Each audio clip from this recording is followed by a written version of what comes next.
मैं मधु भटनागर अपने YouTube परिवार के सभी सदस्यों का अभिनंदन करती हूँ।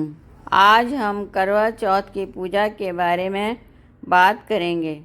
ज़मीन का शुद्धिकरण करने के बाद हम उस पर रंगोली रख देंगे और सबसे पहले कलश की स्थापना करेंगे। कलश में कौड़ी, चावल, सिक्के, हल्दी और फूल रखकर उसे रंगोली के ऊपर स्थापित कर देंगे। अब हम आम के पत्ते लेंगे और आम के पत्तों को साफ करके उसमें पीले चंदन से बिंदियाँ रख देंगे या आप सतिया भी बना सकते हैं। फिर इसके बाद उस पे ऊपर रखने के लिए हम दिया लेंगे, उसमें थोड़े चावल रख देंगे।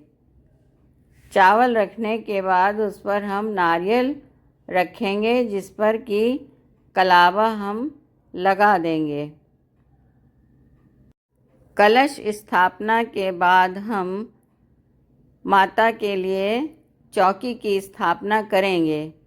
इसके लिए भी हम पहले ज़मीन पर रंगोली लगा देंगे और फिर इसके ऊपर चौकी की स्थापना कर देंगे। रंगोली आप बाज़ार से भी ला सकते हैं और अपने आप भी बना सकते हैं।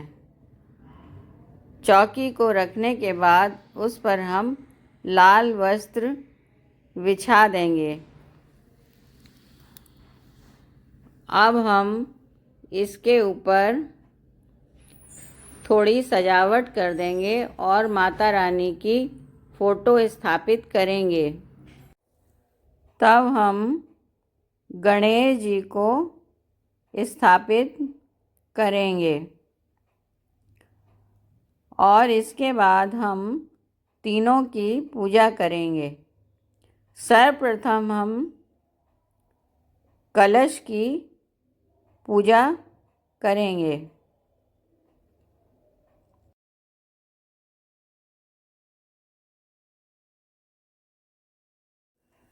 कलश पर हम रोली लगाएंगे,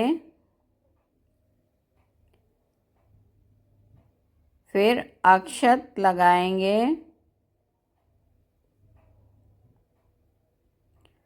और फिर उस पर फूल चढ़ाएंगे। इसके बाद अब हम गणेश जी की पूजा करेंगे। गणेश जी और करवा चौथ माता को जल चढ़ाने के बाद हम गणेश जी के चंदन लगाएंगे, रोली लगाएंगे और फिर चावल चढ़ा देंगे। अब हम गणेश जी को फूल चढ़ाएंगे। गणेश जी को पीला फूल बहुत पसंद है, इसलिए हम गणेश जी को पीला फूल ज़रूर चढ़ाएंगे। अब हम करवा चौथ माता की पूजा करेंगे। उन्हें रोली लगाएंगे, चंदन लगाएंगे, सिंदूर लगाएंगे और फिर चावल लगा देंगे। अब हम फूल चढ़ाएंगे। माता को लाल फूल बहुत पसंद है, इसलिए उन्हें हम लाल फूल चढ़ाएंगे। अगर लाल फूल अवेलेबल नहीं है तो कोई बात नहीं, हम किसी भी तरह के फूल माता को चढ़ा सकते हैं। अब हम करवा चौथ माता को भोग लगाएंगे। माता को हम फलों का भोग लगाएंगे और मिठाई का भोग लगाएंगे और जो भी कुछ हमारे घर में बना है उस सब का भोग लगाएंगे। अगरबत्ती जलाएंगे और दिया जलाकर माता की आरती करेंगे। माता की आरती के बाद हम माता के चरण स्पर्श करेंगे।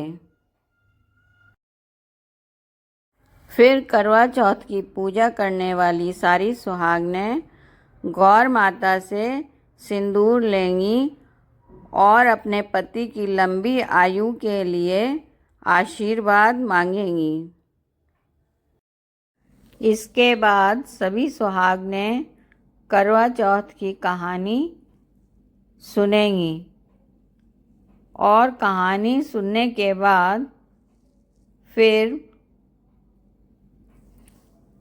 चंद्रमा की पूजा की जाती है। चंद्रमा को जल चढ़ाते हैं, रोली चढ़ाते हैं, चावल चढ़ाते हैं और भोग चढ़ाते हैं, फूल चढ़ाते हैं और आरती करते हैं। किसी किसी के यहाँ ज़मीन में चंद्रमा बनाए जाते हैं और उनकी पूजा की जाती है। फिर अपना जो हमने सामान मंसने के लिए रखा हुआ है उस सामान को हम मंसते हैं। सबसे पहले करवा चौथ माता को चढ़ाकर फिर अपनी सास, नंद या जिठानी जो भी कोई हो घर में उसे वो सामान दे देते हैं और उनके चरण स्पर्श कर लेते हैं।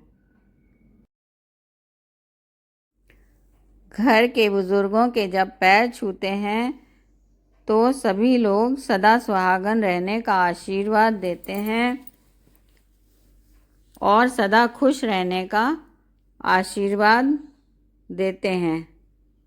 इसके बाद घर के सभी लोग बैठकर एक साथ खाना खाते हैं।